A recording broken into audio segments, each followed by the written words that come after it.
modify this data. Okay, let's take a very simple example, guys. Let's take a very simple example. This is the e-commerce system. Some attacker knows that there is a problem in the system. That's all. Attackers ka kaam is to break down the system. Now let's assume this is an e-commerce system, and e-commerce system is preparing a request. Let's say the customer is buying something of 10,000. So e-commerce request, they prepared USD 10,000, lot of money. 10,000 USD ka transaction they are trying to create, and they are making API call to validation system.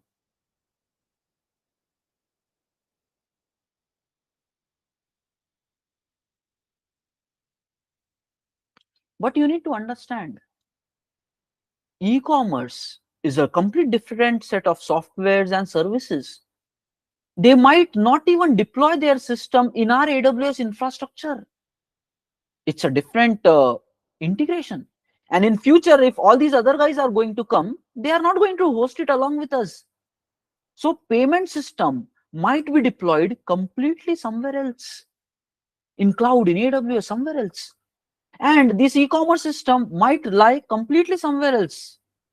They might be choosing a Azure platform or a GCP platform, or maybe AWS, some other account in some other region. You are doing this in Europe, they are doing something in Ireland or somewhere else. Nothing but when your final servers are running in production, they are geographically, okay, like available at different parts of the world. Now, how do these connections happen then? And that is where in the world, all these routers are there in picture. Whenever these HTTP calls happen, HTTP over TCP, basically the protocol here is the TCP which is using, and on top of this TCP layer, HTTP is the main protocol of request response model here. Request response model. So HTTP is the protocol. Okay, when you want some request from this guy, okay, you send a request, this guy processes and gives you a response back. So that model is nothing but in the web world, HTTP model is the standard for that. It internally works on top of a TCP layer of the network layer.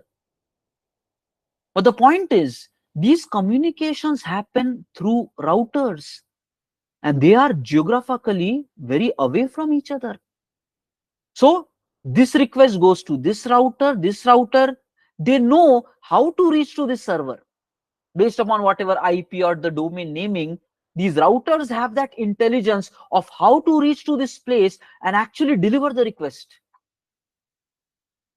Now, what attackers try to do is, they try to hit these routers and inject some code here to break or to tamper or do anything.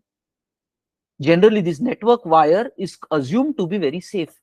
HTTPS is happening, decrypting that is really actually very strong, and somehow people have trusted. Breaking in between is not really possible. It's not possible to hack the layer, but routers can definitely be hacked. It is possible that some of the attackers might place their own routers in the journey, which is not the actual internet world related routers given by the actual ISP providers. They might just choose their own custom attacking routers. But yes, there is a lot of intelligence from these routers. When they are routing it to the next one, they check for the genuinity and a lot of things. And for new routers, they might not even trust. So, but yes, there is a possibility if somebody attacks on the router and injects some code there. Routers are physical devices running somewhere in the world. If some people attack it and inject their code, they can modify this request as it is moving through the wire. That is data tampering. When request you are sending now from postman, now it is coming to server, but if it is happening through multiple routers and attackers get in the way somewhere, they might do data tampering. And that is what they can change the data. That concept is data tampering. Data is tampered. So what if attacker comes, he knows that your system is having a problem, okay, and then he says, okay, let me try to purchase something really big of 10,000, and then he will come to this in middle piece.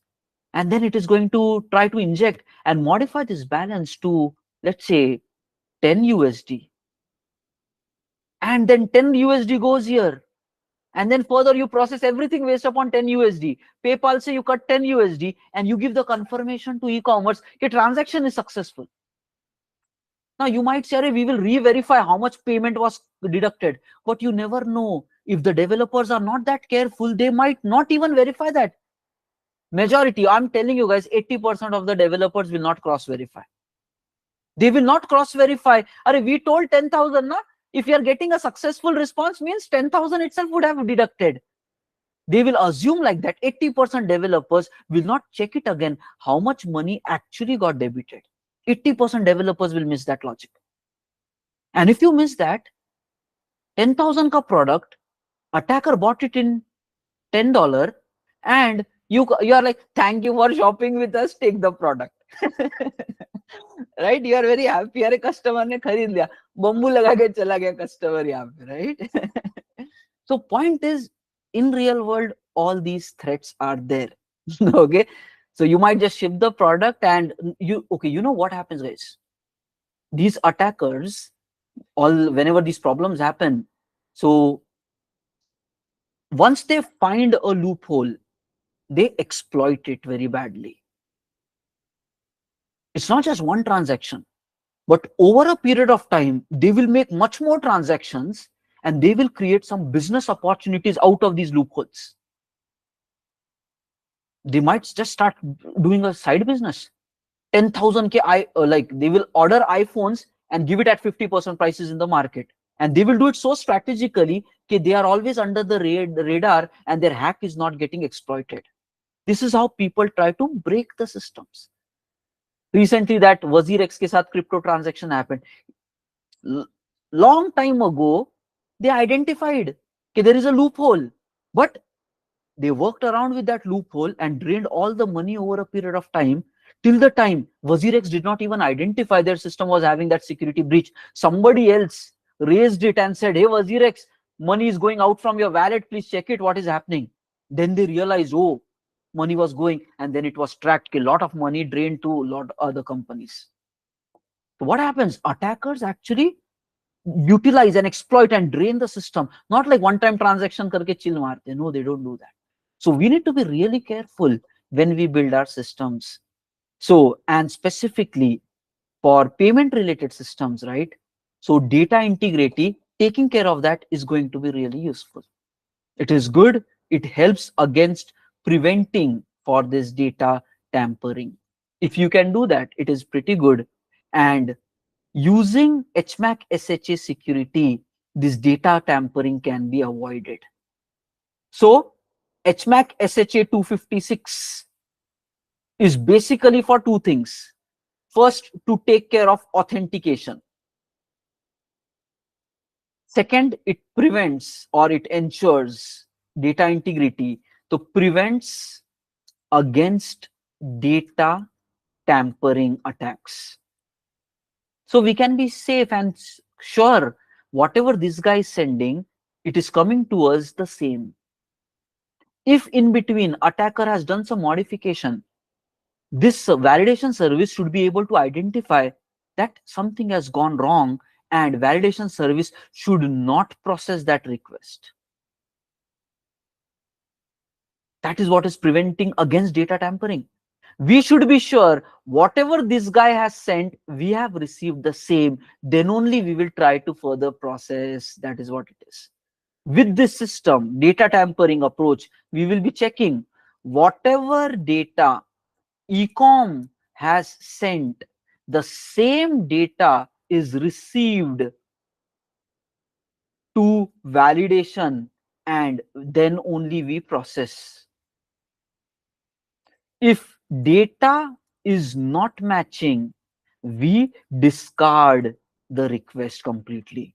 So this is the check required, and along with that, authentication also. Authentication in our system will be the correct Ecom system is only making this API call and not some random guy, random system.